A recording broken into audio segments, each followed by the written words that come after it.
Hello, Wellington Roman Catholic Diocesan School Board of Ontario, Canada.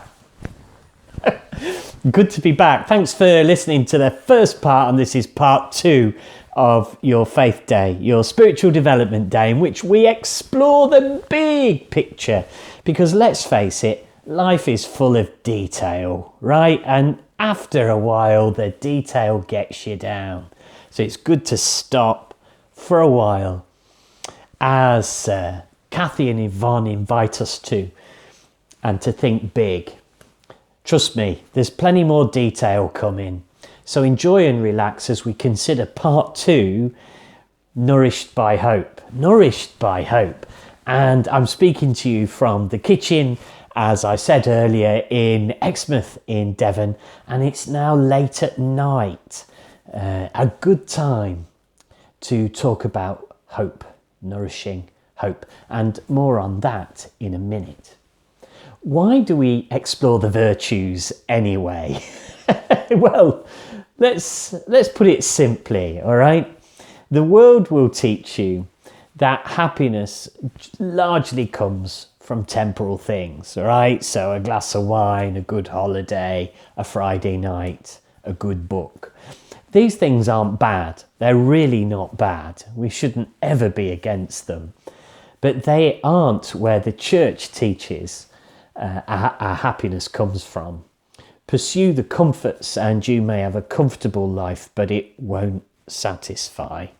They're what St. Paul calls illusory desires. You know, you try them, you enjoy them, they're often good for you, but you'll only be left wanting more of them. No, for the church, at least for the system that built your schools, the church teaches that happiness comes from the pursuit of virtue. You know, if you want to be happy, go after love, go after faith, go after hope, and from there, all the other virtues flourish. That's what the church teaches. Now, okay, what else does the church teach? Well, while we're on it with virtue, the virtues are all related.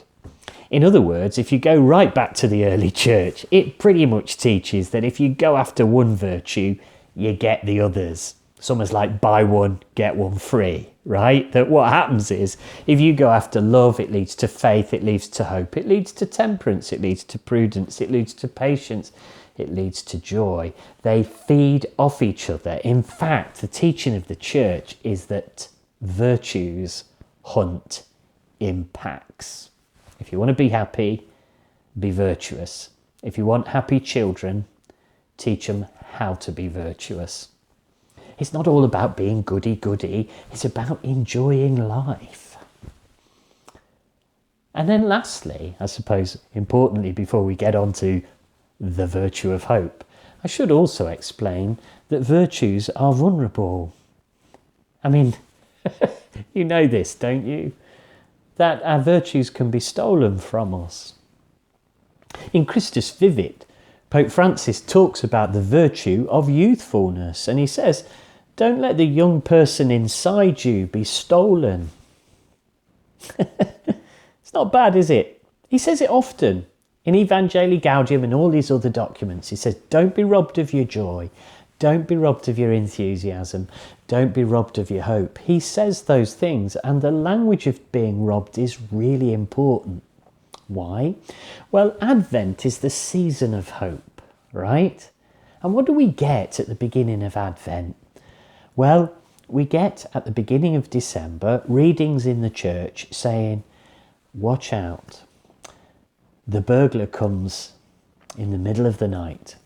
And what is the burglar coming to steal? Well, to steal your virtue, really.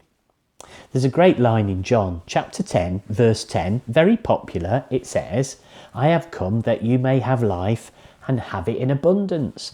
And you get that on t-shirts, and it's often in school mission statements, and people like it.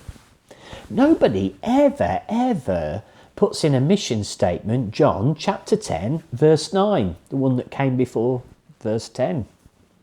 And in there, as you know, it says, the thief comes only to kill and steal and destroy. I'd like to see that in a mission statement. Hello? The thief comes only to kill and steal and destroy what? Your virtue, folks. Our virtues are vulnerable. Our joy is vulnerable. Our youthfulness is vulnerable. But so is our patience and our tolerance and our compassion and our mercy. And one day we're building walls everywhere. It's interesting, really, because, you know, I don't want to turn into a grumpy old man, but I know he's in me. So to be happy, I'm going to go after the virtues. That's what I'm going to do. Now, for Pope Paul VI, he did some great things. This is, of course, the opposite of hope, in particular, is despair. And despair flourishes when hopelessness is around. He said there are 4 products, if you like, of hopelessness. The first is a feeling of dejection, all right? I'm on my own. Does anybody else care? A voice crying out in the wilderness. The second is discouragement. Nothing works, it's not working. Why can't we get this to work? The third is impatience. Oh my goodness, why can't they make it work? You know, their government, their people, young people today, old people today, them up the road. You know, it's not long before our impatience flourishes in a pandemic. And then the last one is anxiety, the real pandemic. Oh my goodness, how anxiety flourishes where there is no hope. And I know this from my own experience, right? Just a feeling that I'm useless, that I can't affect the change I want to. So these things lead us to despair, and they feed into despair. Pope Francis warned us. He said, be really careful of 2 extremes, right? He says, you know, when you lose the virtue, he talks about this in a document called the Directory for Catechesis, and in it he says, be aware of 2 extremes. On the one hand is idealism. Have you come across that? Perhaps the best way to understand it is, have you ever been to somebody's house and it's too tidy? I mean, too tidy. I don't mean tidy.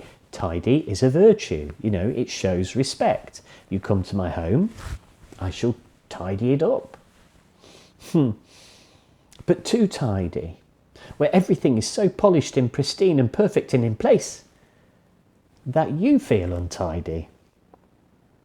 That's idealism, where we set our goals so high, we have angelic forms of purity, we have unobtainable otherworldliness, and then we think that we're just not worthy. So we don't go to church because we think that people who do go to church are better than us. That's idealism. And then over here is pessimism.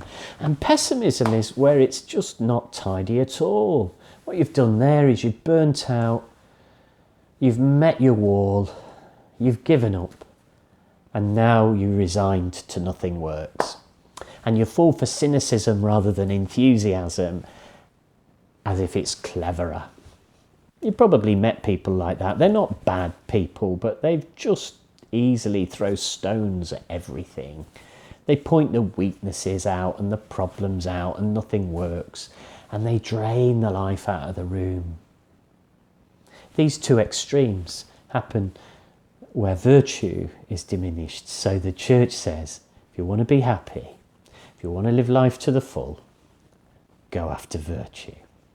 And now the virtue of hope, one of my favourite virtues. I want to tell you 4 simple things about the virtue of hope as we lead towards the season of Advent in December. Number 1 about the season of hope. For hope to be hope, this comes from the tradition of the church, for hope to be hope, there has to be a necessary unknowing, or if you like, darkness. I know it seems bright on my face, But the truth of it is, there's a big window here. It's dark outside. You can only hope when you can't see. That's a significant portion of our great spiritual writers like John of the Cross, that there's a necessary darkness. It's almost part of our faith.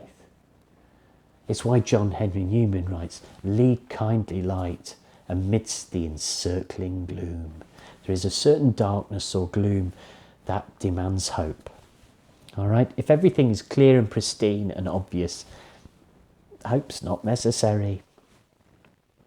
I love this. It's from the book of Lamentations in the Old Testament. There you go. Don't go there very often, do you? The book of Lamentations, and in it writes, the author writes, "My soul is bereft of peace." Have you ever been like that? Utterly without peace. Oh, you can barely stand still for worry. You sit down, you stand up, you sit down, you stand up for worry. My soul is bereft of peace.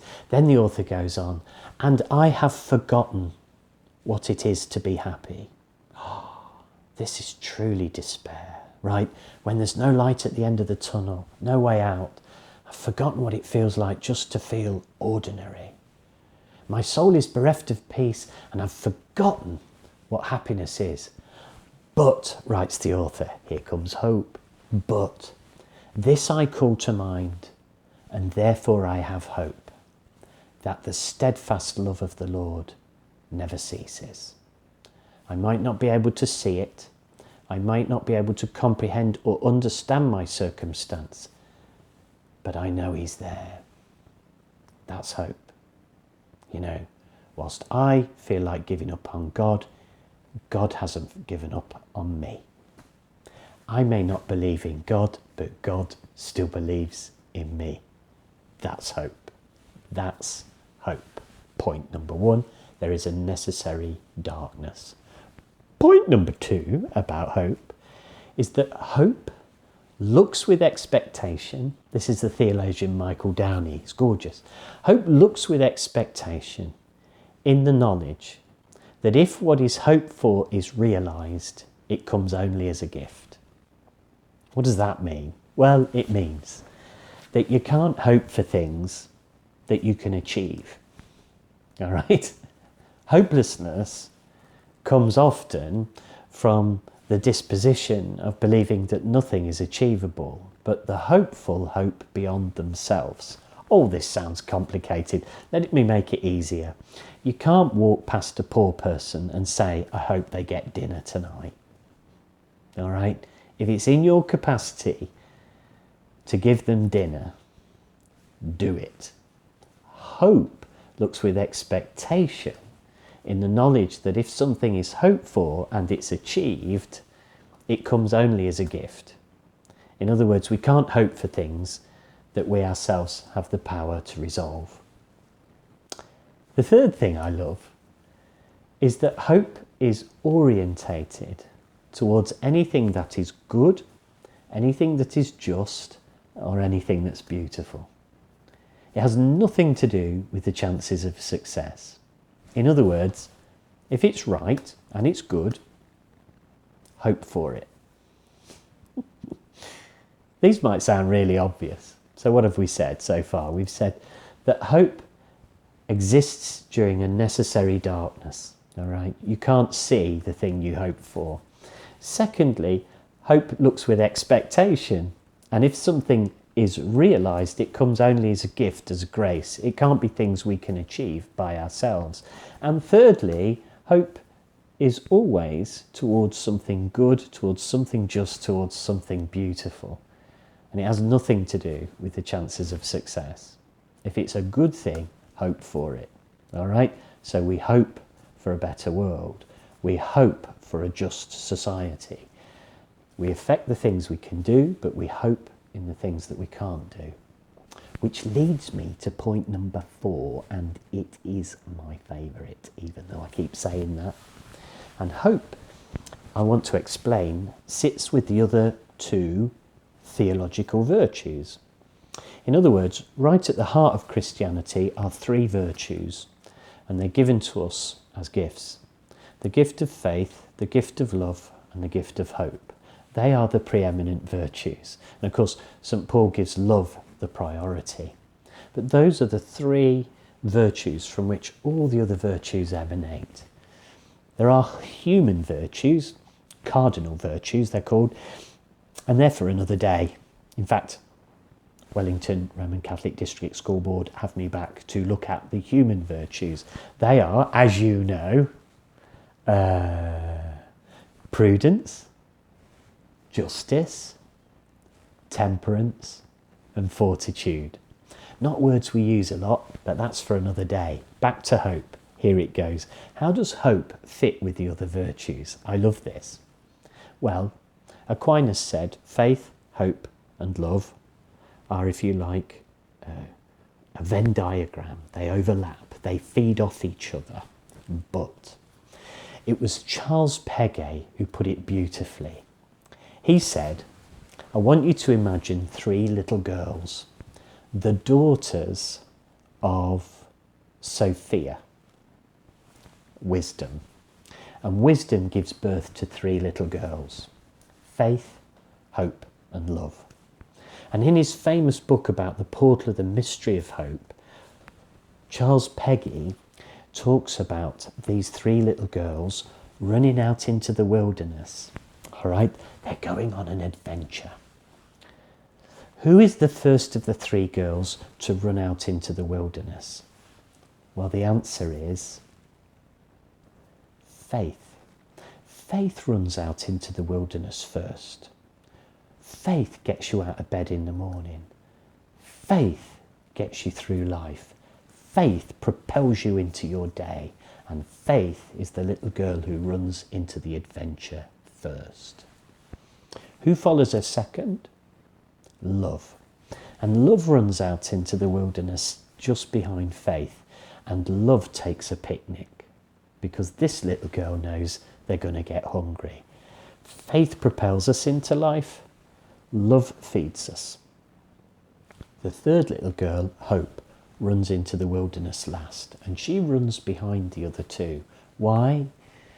Well, Hope knows, unlike the other two, that darkness will fall and the girls will get lost. But hope always, always brings you home. That's how it works. Faith propels you into life. Love feeds you.